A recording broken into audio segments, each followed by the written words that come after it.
From the Samsung Production Studios in the heart of Hazleton, Pennsylvania, it's your News 13. Brought to you by SSP TV and the Standard Speaker. A posting on Facebook of this American flag no longer flying, but rather floating in the river near Tamaqua has caused fury amongst many. And there's even a cash reward for the person who finds the flag thief. How the American flag ended up in the water is where we begin tonight. And ahead, a man is stabbed in Luzerne County and his girlfriend behind bars. Good evening and thanks so much for joining us, everyone. I'm Kristen Bazinski. 2 American flags were found floating instead of flying in Tamaqua late last week after being thieved from parking meters in the downtown. Many in the town are now outraged and the police are on the hunt for who committed this heartless crime. Someone noticed the first of 2 American flags found in the Little Schuylkill River Thursday morning and reported it to the Tamaqua police. The flag is normally mounted on a nearby meter by the Tamaqua American Legion. We're told a member of the American Legion went into the water to retrieve the flag. A second flag was discovered not too long after. The Tamaqua American Legion recently purchased the flags to fly on the meters after receiving donations from residents. Now, the American Legion, Tamaqua Crime Watch, and Tamaqua Volunteers Group are offering a one-time $1,775 reward for the first person who provides information that leads to the arrest and conviction of the person who committed the disturbing crime. News 13 has learned that this has happened multiple times over the past few years at the same location. Anyone with information about the flag desecration is asked to call the Tamaqua Police Department at 668-5000. Now to Luzerne County in West Hazleton, where police locked up a woman for first tossing bricks at her boyfriend and then for stabbing him, leaving him in a trauma center. It happened Sunday night in the 100 block of South Broad Street in West Hazleton. When police arrived, they found 20-year-old Adrian Vega being treated by paramedics for a stab wound to his back. They also found chunks of bricks scattered around the outside of the home and in the roadway, along with a car damaged by one of the bricks. Vega told police his girlfriend, 20-year-old Stephanie Torres, stabbed him. Police found her inside the home and she fought with officers who tried cuffing her. Eventually, she was taken into custody and was then taken to the county lockup, where she remains tonight. Torres faces a long list of charges. As for her boyfriend, he was flown to a trauma center. News 13 does not know his condition at this hour. A man sitting in his car was robbed, but thankfully not hurt. It happened in broad daylight Friday afternoon in the city of Hazleton in the area of 6th Street and Penn Court. Police say the victim was sitting in his car when 3 Caucasian men reached in and grabbed the man's wallet, which was sitting on the passenger seat. All 3 robbers ran south on Penn Court. The victim was not hurt, and the investigation continues tonight. A 53-year-old man was assaulted over the weekend by 2 Hispanic men on bikes. Police say it happened late Sunday night in the area of East Arbutus and North Wyoming Street. Now, the 53-year-old victim said he was walking down the street when the 2 men yelled to him. He turned around and one of the 2 bicyclists struck him in the left cheek with an unknown object. The victim was knocked to the ground and left unconscious. He was taken to the hospital. No word on how he's doing tonight. Police, however, are asking if you know anything about this random assault to dial 911 immediately.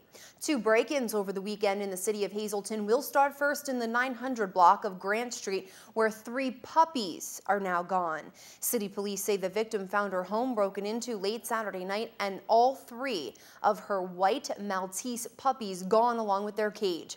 Also taken was an Xbox, a Wii, a laptop, Nintendo DX games, and a piano keyboard. If you know anything about this break-in, dial 911. Now to the 400 block of West Hemlock Street in the city, where a home was broken into sometime last Thursday night into Friday. Police say tools and pipes were taken. Again, dial 911 if you know any information.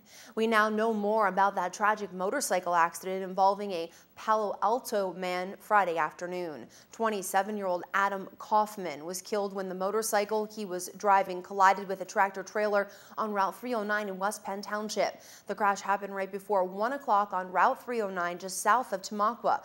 Police say the crash occurred as Kaufman and a friend, Kyle Topias of Brockton, were driving their motorcycles north. The men were driving in the right lane and entered the left lane to pass a tractor-trailer, but another tractor-trailer in that lane was stopped to make a left turn. He said Topias was able to avoid the truck, but Kaufman struck the rear of the trailer, throwing him from the motorcycle and into the right lane, where he was then struck by the other tractor-trailer.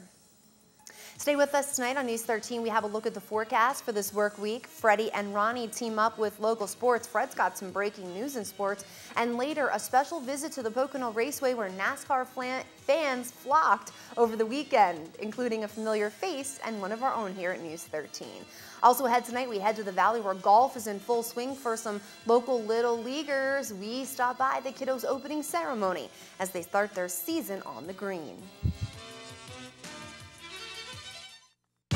SSP TV Sports on News 13 with Fred Barletta Jr. and Ron Marchetti. Breaking news coming out of Berwick, our neighbors up to the north and the west. It looks like the reign of Gary Campbell, head football coach of the Berwick Bulldogs, is going to be coming to an end. Now, despite rumors a few months back that the job was going to be opened up, it appears now that Gary Campbell is headed back to Massachusetts. Now, unconfirmed reports are telling me that Campbell has already agreed to take the job at the school that he was at in Massachusetts.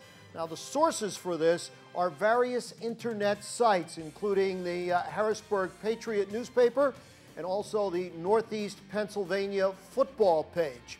All of those are confirming that it is a done deal and that within 3 or 4 days, Campbell will officially be going back to Massachusetts. Now, the timing on it is kind of funny because you take a look, we're already in the month of June, and it's going to leave Berwick without a football coach. Now, who's going to take over? Well, there's a lot of speculation out there, folks. Blogs all over the place mentioning a lot of things, even the name of George Curry, the former standout coach who's won 6 state championships, has been mentioned in several of the blogs, but none of that is confirmed. Now, I tried getting in touch with the Berwick officials today. Got to remember, school is out. That proved to be of no avail, so we could not verify or get official word on it. But as we said, the unconfirmed reports, according to numerous internet sites, Gary Campbell is going to be leaving Berwick and going to coach back at Massachusetts, where he came from. So a little surprising, some football news there, but let's get back to the last state championships of the season. It's baseball. Here's what we've got today. AAA, or make this Quad A, LaSalle and Hatboro Horsham. The other half, it's Council Rock South and Altoona. Meanwhile, Lampeter, Strasburg, Newman, Goretti in AAA. Western York and Blackhawk, the other half of the bracket. Let's go to AA, where Brandywine Heights and Pine Grove are squaring off at Allentown, and North Star and Riverside out in Pittsburgh. Meanwhile, Single A, it's Lancaster County Christian and Montgomery, Elk County Catholic, and Bishop McCourt. How about throwing a little underhand style? Pennsbury, CB South, Bishop Shanahan, and Cannon McMillan. That's Quad A. Down in AAA, Valley View and Manheim Central, Big Spring, and Montour. Nanticoke still alive and kicking. They're playing right now. It's down at Bloomsburg University, and they're playing Warrior Run out of District 4 Central, and Neshannock in the other half of the bracket. And finally, Single A, it's Greenwood Southern Columbia, Chartiers Houston, and Finette Metal. They're going at it. That's our brackets. We'll give you the full report tomorrow. Meanwhile, Russell Kanzler showing a little life in the bat last night. 2 for 3. He knocked in a run, double, and you could see that his Columbus team won 5-4 over Charlotte. Meanwhile, Kyle Landis had another perfect inning. Nobody on base, struck out a batter. The ERA dips under the 2 mark, as you can see right there. The Louisville Bats outlasted Scranton Wilkes-Barre 5-4, and the Lehigh Valley Iron Pigs 5-2 winners over Syracuse. There's the minor league schedule for today. The Phils, well, what could we say? They need a day off for sure. Yankees are also off. They're getting ready as more interleague comes your way in Major League Baseball, in the NBA Finals will start tomorrow night in Oklahoma City. And it's brought to you tonight by Stripes and Strikes. A lot more than just baseball and softball. How about for the golfers out there? That's right, they got you covered too. All sorts of golf-lined equipment, from the right clothing to all of the right accessories. You'll find them at Stripes and Strikes. It's the area's newest retailer, located on Route 309. Look for the green awning across from Genetti's Best Western. Stripes and Strikes. Make the right call. The McAdoo High School Memorial Monument dedication took place yesterday afternoon on East Sherman Street in McAdoo. Hi, everybody. Happy birthday to my brother, Rick. In 1928, ground was broken for a new high school on East Sherman Street.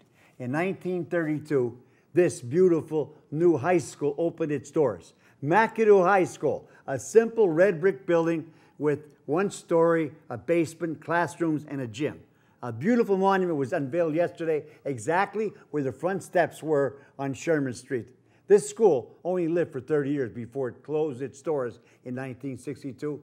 But in between 1932 and 1962, there was 30 years of memories, 30 class presidents and graduation classes, 30 varsity football and basketball teams, 1 state championship basketball team, 7 Anthracite League titles, 2 opening football season wins over HHS at Harmon Geist Memorial Field, 18-12 in 1950 and 14-7 in 1951. I was there. Mother of God. Back-to-back wins led by Tony Splatskonis, who I met for the first time yesterday. It was the only 2 times the Maroons ever beat Hazleton in 19 tries, but it was 2 great nights for the McAdoo Maroons and their followers. There have been so many outstanding athletes that attended and graduated from this school, besides Splatskonis, like Miga, Wasno, Sobek, O'Donnell, Timko, Phelock, Patton, Ferdocia, Yano, etc., etc. The list goes on. In this building, important basketball games were suspended because condensation on the gym floor caused players to slip and slide, especially when a window was open during a sellout and a hot gym during the winter. It happened more than once in the 50s. But let's go back to this state title club, the 1945 McAdoo Maroons, a team which gave McAdoo statewide publicity. This team, wearing maroon and white, won 22 of 25 games and climaxed that season by defeating Canuteville in Allentown for the state championship, after winning 6 straight district and state playoff games, and well after beating Foster Township for the Anthracite title in 45. Players on that team: John O'Donnell, John Belock, Joe Albano, Bill Winslow, Jack Patton, Mike Phelock, John Beelan, Al Reba, Charlie Edwards, and Frank Nicholas, coached by Tom Boyle and his assistant Frank Picola. Class B, state champion. Congratulations to the McAdoo Alumni Association and all the donators who made this beautiful memorial monument a reality. Till Friday, be a good sport and stay loose. Ronnie, thank you so much, and Freddie too. We'll see you back here at 4:30. Well, over 90 Little League golfers hit the green Friday evening at the opening ceremony for a summer golf league that has grown tremendously since its start just 3 years ago. These 13 getting in on the golf action at Edgewood in the Pines Friday evening for the U.S. Golf Little League of Hazleton, where golfers, boys and girls as young as 6 years old, swung the club. This nonprofit youth organization brings a unique opportunity for youth in our area because it is not offered in many communities, and golf scholarships are abundantly available. It is a great way to get the kiddos on the green at a young age. Many community leaders came out to support the Little League, including Mayor Schmidt from West Hazleton and State Representative Tara Toohill, who opened the ceremony with the first swing of the club. There are so many golf scholarships for college that there just really aren't that many golfers and not that many people that are good at golf, so kids are missing out on these scholarships. So hopefully we're growing the program here in the Hazleton area, and our kids will be able to go around the country when they go away to college or somewhere here at a state school, and they'll be able to get some scholarship money from golfing. It's really tremendous to watch these kids come down here and play golf and everything in this beautiful environment. Keeps them out of trouble, you know, and they can make good friends here, and hopefully we might get a pro out of here someday. Oh, they love it because there's so many kids that don't do baseball, football, or basketball, and this is great. This is a great Little League for them. Or after their Little League years, this gives them something to go on for and keep on playing. Now the league will compete in 8 matches over the next 10 weeks, making stops at many golf courses in the area. Signups are currently closed, but there are opportunities to get on a waiting list, and of course, there's always next year. To join or for more information, you can call John Provost, at the league president, at 455-6234. And good luck to the kiddos in the league, including little Mason Mazurkevich, Janine's son. He is going to be the next Tiger Woods. I just know it. On your screen right now, your winning midday lottery numbers. Good luck if you played. Your daily number 962, your big 40949, Quinto 41253, and treasure hunt 6, 9, 16, 18, 23. And a real quick correction, it's John Provost. John, sorry about that. We apologize for the error, but John Provost is the president of that golfing club, so give him a call.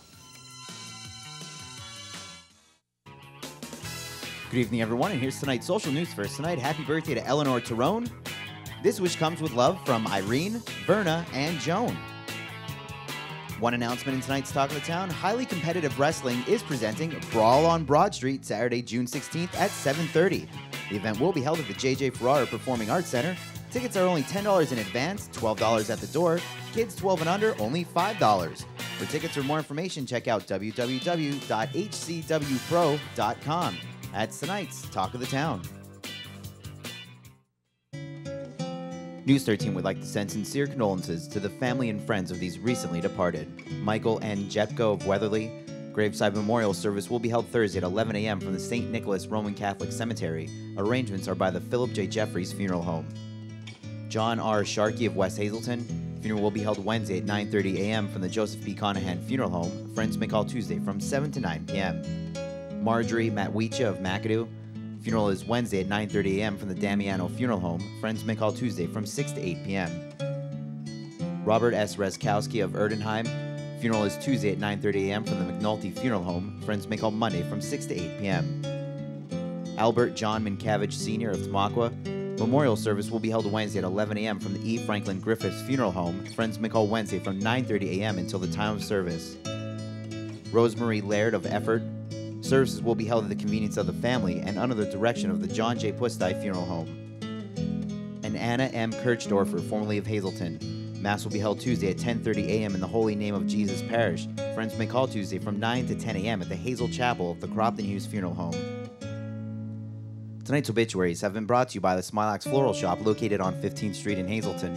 For delivery to all local funeral homes, call 570-454-0111. And also by Mia's. When dining out, don't settle for second best. Remember, Mia's has an all-new low-price dinner menu for 2012, and they always have plenty of free gated parking behind the Markle Building. Well, fine dining at a reasonable price is what a brand new restaurant is bringing to the Hazelton area. News 13 stopping by Alfredo's Brick Oven Pizza and Restaurant Monday morning to get a first look inside. Owner Fred Mitovich tells us his pizza has a lasting taste. Made with fine cheese and a unique sauce, the delicious flavor will have you wanting more. But the gourmet pizza isn't the only item on the menu. In fact, Alfredo's has a generous selection of fine dishes. From chicken to veal to seafood, Alfredo's has it all, plus a great selection of wine and beer to wash it all down. Dine in or take out, Alfredo's is located at 1346 North Church Street in Hazel Township, across from Genetti's. Give them a call at 455-4635. Well, this weekend was beautiful. The sun was shining. The temps were in the upper 70s and into the 80s in some areas. Will the high temps stay with us for another day? Before we answer that question, let's take a look at tonight's creative condition. Coming to us from Valeria Lopez, a 7th grade student at the Hazelton Elementary Middle School, who shows us a picture of a very nice sunny day. Thank you, Valeria, for this wonderful picture. For tonight, unfortunately, we could see an isolated thunderstorm, and the clouds will be pretty much covering the sky out there this evening with a low down to 58. That's because tomorrow is looking like rain all day, shower or thunderstorms included in that, with some heavy rain as a possibility. We're only getting up to 72 degrees for your Tuesday. Your forecast tonight brought to you by Just Windows and much, much more. 636-1133 on 1st Street in Freeland. The pros in windows and doors since 1985. Visit them online at justwindowsandmore.com. Well, this past weekend's weather had perfect conditions for one event in Hazel Township, a car show to benefit a local volunteer fire company. Classic and antique cars filled the parking lot of Berger's family dealerships on Saturday as the Upper Susquehanna Region Cadillac and LaSalle Car Club came into town to show off some of the beautiful cars. Awards were given to the best Cadillac and LaSalle car. We spoke with the director of the car show club all about it. Today is our first car show with the Berger family dealerships. We're excited to be here in Hazleton. We're featuring Cadillac and LaSalle automobiles as well as all other makes. So we've got a very nice turnout. We're very grateful for the good weather. The Cadillac and LaSalle Club is a group of more than 7,000 individuals, not only nationally but worldwide, who share an enthusiasm for Cadillacs and LaSalle automobiles of all eras. So you'll see cars from the brand new era back into the steam era practically. It's quite an exciting club, a lot of enthusiasm, a lot of good fellowship and good friends. All the money raised from the show was donated to the Hazel Township Volunteer Fire and Rescue Company. Some beauties there. More news and information is headed your way next. Stay with us.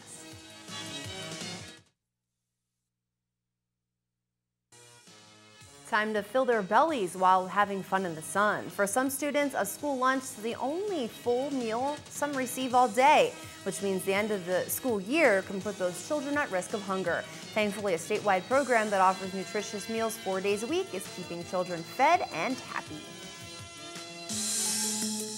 From the Samson Production Studios in the heart of Hazleton, Pennsylvania, it's your News 13.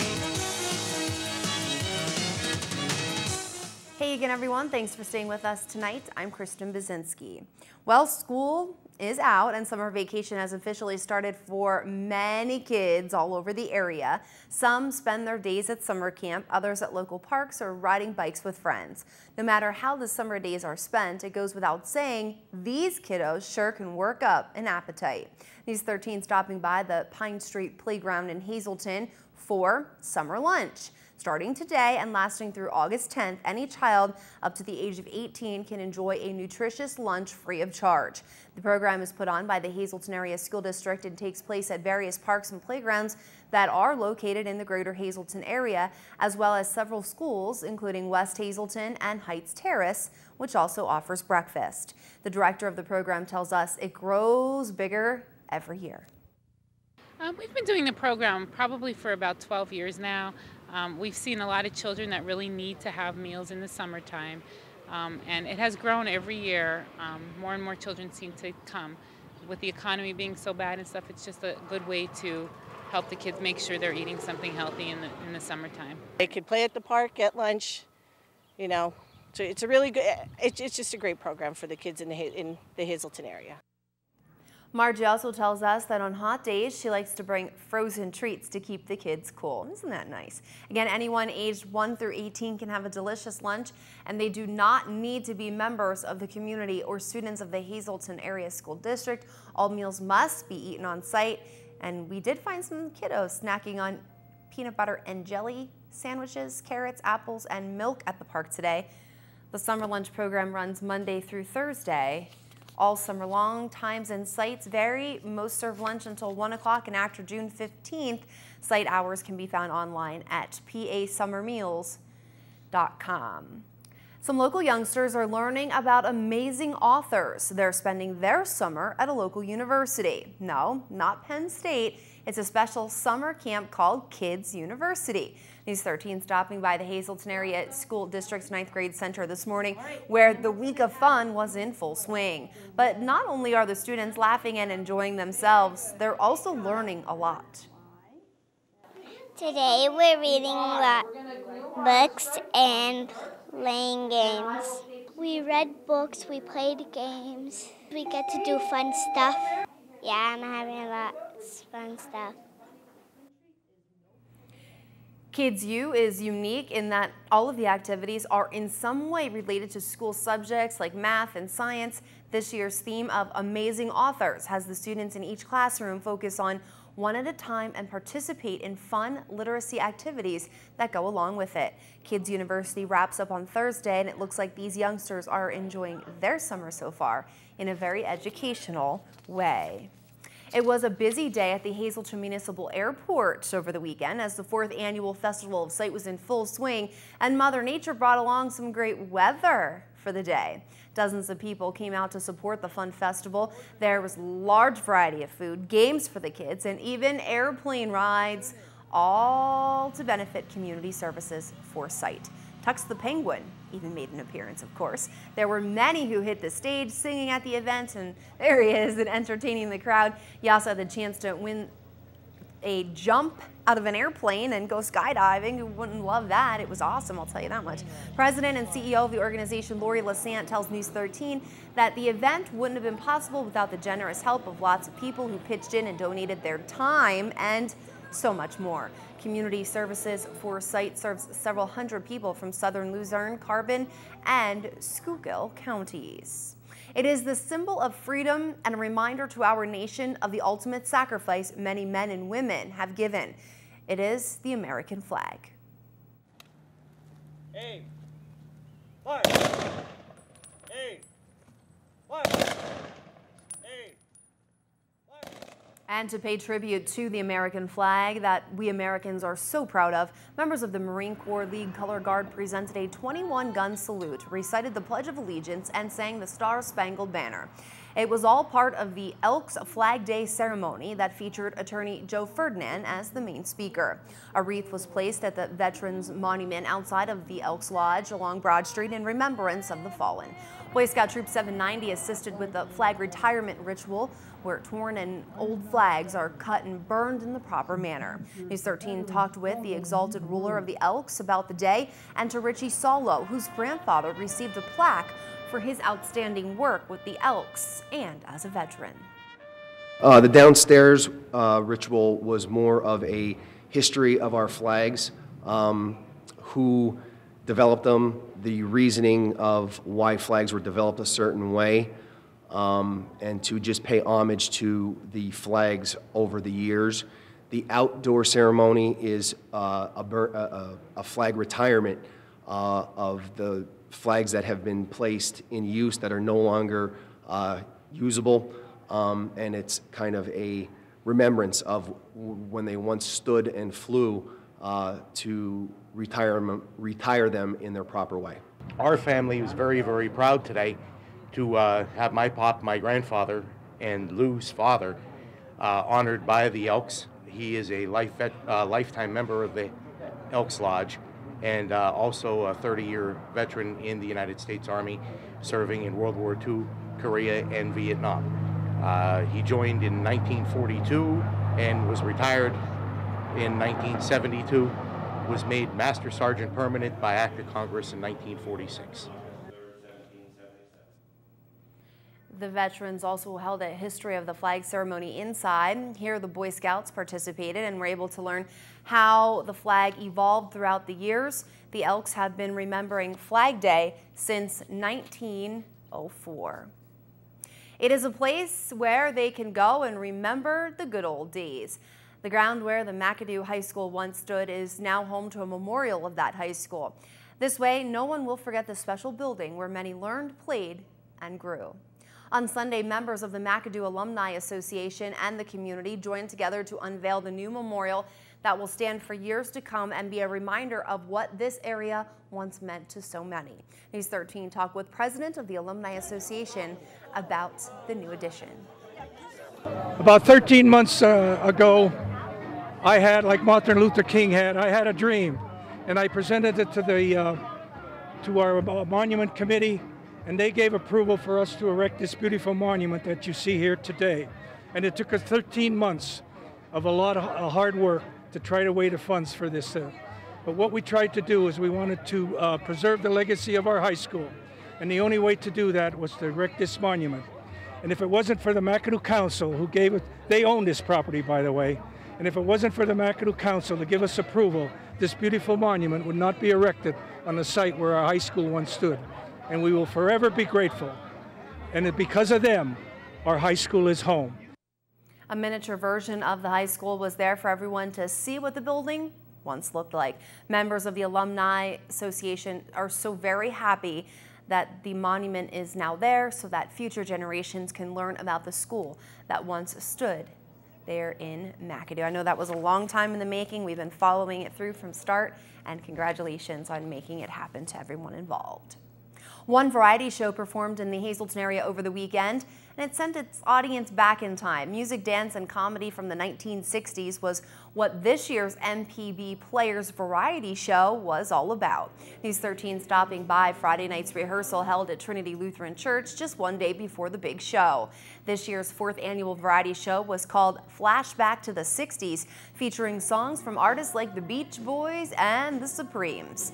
Like every year, this variety show will benefit a nonprofit organization. We've been doing this for the past 4 years as a benefit for a local nonprofit, and we've benefited several organizations over the years. This year we're doing it for the Hazleton Animal Shelter. Showgoers were asked to bring a donation for the Hazleton Animal Shelter when they got to the show. Cat food, dog food, cleaning supplies, toys, anything to help out the furry friends was of course welcomed. The MPB Players have a long history of giving, and their generous audience have once again proved to be no different. Coming up on News 13, we'll head over to one rummage sale that proves one person's trash is another person's treasure. But first, opening statements began today in the child sex abuse trial for former Penn State University assistant football coach Jerry Sandusky. We'll bring you the very latest from the courtroom next. A dangerous night on the roads in one local area over the weekend, with 4 serious accidents happening just 5 hours apart in Butler Township. News 13 talked with Valley Regional Fire and Rescue Chief Rich Bogner today. The first happened at about 12:45 in the morning Saturday at the entrance to Beach Mountain near Sleepy Hollow. That accident left 2 people hurt. Then a short time later, a car slammed into a pole on Old Turnpike Road near Rumble's Corners. No one was hurt in that crash. Then a very serious accident along Route 309 was called in near Nesco Manor. Valley Regional Fire and Rescue Company was on scene of all of the wrecks, and this particular one called for the help of Freeland and Hazel Township Fire Companies. 2 people were hurt in this accident and we're told went to trauma centers. The 4th accident happened right around the same spot as the second one near Rumble's Corners. Again, all 4 accidents occurred within about 5 hours of each other. 2 called for Route 309 to be shut down. So far, News 13 has not received any information from police on any of these accidents, so we do not know the names of those involved or the severity of their injuries. 2 American flags were found floating instead of flying in Tamaqua late last week after being thieved from parking meters in the downtown. Many in the town are outraged, and police are on the hunt for who committed the heartless crime. Someone noticed the first of 2 American flags found in the Little Schuylkill River Thursday morning and reported it right away to the Tamaqua police. The flag is normally mounted on a nearby meter by the Tamaqua American Legion, and we're told it was a Legion member who actually went into the water to retrieve the flag. A second flag was discovered as well. The Tamaqua American Legion recently purchased the flags to fly on the meters after receiving donations from residents. Now the Tamaqua American Legion, Tamaqua Crime Watch, and Tamaqua Volunteers Group offering a one-time $1,775 reward for the first person who provides information that leads to the arrest and conviction of the person who committed the disturbing crime. News 13 has learned that this has happened multiple times over the past few years at the same location. Anyone with information about the flag desecration is asked to call Tamaqua Police at 668-5000. Now to Luzerne County in West Hazleton, where police locked up a woman for first tossing bricks at her boyfriend and then for stabbing him, leaving him in a trauma center. It happened Sunday night in the 100 block of South Broad Street in West Hazleton. When police arrived, they found 20-year-old Adrian Vega being treated by paramedics for a stab wound to his back. They also found chunks of bricks scattered around the outside of the home and in the roadway, along with a car damaged by one of the bricks. Vega told police his girlfriend, this woman, 20-year-old Stephanie Torres, stabbed him. Police found her inside the home. She fought with officers while they tried to cuff her. Eventually, she was taken into custody and was taken to the county lockup, where she remains tonight. Torres faces a long list of charges. As for her boyfriend, he was flown to a trauma center. News 13 does not know his condition at this hour. Opening arguments were heard this morning by a jury inside of the Center County Courthouse in the child sex abuse case of former Penn State assistant football coach Jerry Sandusky. Sandusky's trial began several hours ago with the prosecution and defense teams facing off in their opening statements. Following opening statements, the defense acknowledged that there's an overwhelming amount of evidence against the former assistant coach and compared the defense to climbing Mount Everest. The prosecution's first witness was victim number 4, who has alleged 50 incidents over the course of 5 years with Sandusky. A handwritten love letter to victim number 4 on Penn State letterhead and signed Jerry was shown on a video screen in court. The man, now 28 years old, was the first of 8 alleged victims expected to testify during this trial. The 68-year-old Sandusky has denied any sexual activity took place with the boys and has pleaded not guilty to 52 criminal counts. Trial is expected to last several weeks. Coming up on News 13, Freddie B's in with some breaking news from the sports world. Plus, one big NASCAR driver did something while he was in town that one little 6-year-old will never forget. And later, we'll take a look at your forecast to see exactly what the next 4 days has in store for us. Stay with us. A heat up or a cool down? Your answers ahead. As the saying goes, one person's trash is another's treasure, and a lot of goods were up for sale for just a small price over the weekend. News 13 stopping by St. Gabriel's Church Friday night, where we found folks setting up for a flea market during the pre-sale.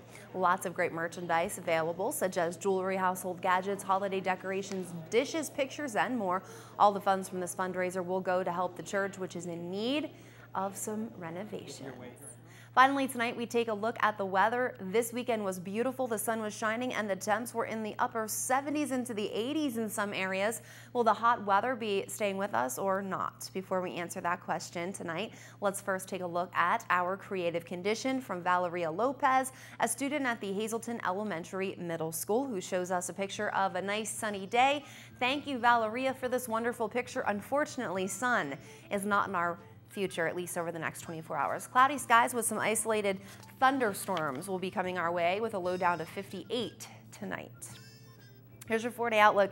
Tuesday is looking like it's going to be rainy with thunderstorms. We could see some heavy downpours at times. 72 will be our high. Tuesday night, we see scattered showers sticking with us. Again, a possibility of a thunderstorm. We're dipping down to 53. Up to 70 on your Wednesday with isolated showers, possibly a thunderstorm in the afternoon. It will be partly sunny skies. Thursday, mostly cloudy with a high near 74. And Friday, look for it to be partly sunny skies. Great way to end off the work week and head into Father's Day weekend. 78 will be our high on Friday. Lazy Dog Salon, Dog and Cat Grooming, North Broad Street, West Hazelton, 459-0310. How about you give that puppy dog or kitty cat a trim? It's hot out there at the Lazy Dog Salon. All you have to do is call and make an appointment, but no appointment necessary for Valley High Drive-In. If your stomach's hungry, stop by. They got great ice cream, great food, and so much more. Route 93 in West Hazelton. And we lied. We said finally the weather, but finally tonight, call it a dream come true for one little 6-year-old who's a big NASCAR fan and just happens to be my little man, Nathan. He was invited to hang out with his favorite driver, Brad Keselowski, at the #2 Miller Lite Hauler all day Friday as Brad's special guest. Nathan and Brad hung out, and he even let little Nate sit in his car in the garage area of Pocono, the very same car Brad drove in yesterday's 400-mile race. Brad also hooked Nate Dogg up with lots of Brad loot, all autographed. He's truly a great guy for making Nathan's dream come true. Now, Brad did not win the race. It was Joey Logano driving his car into victory lane after setting a record in the newly paved Pocono Raceway. News 13 planned on being at the track all day Sunday, but unfortunately a personal emergency kept us away. But we will be there in August when NASCAR returns to Long Pond. I know. Okay, thank you. That'll do it for us tonight. Thank you for making us a part of your day, everyone. You can catch this newscast again with a rebroadcast throughout tonight, or just simply go to News 13's website at ssptv.com, where you will find everything Greater Hazleton and beyond. It's all just a click away. On behalf of your News 13 team, be safe. We'll see you back here Tuesday. Good night.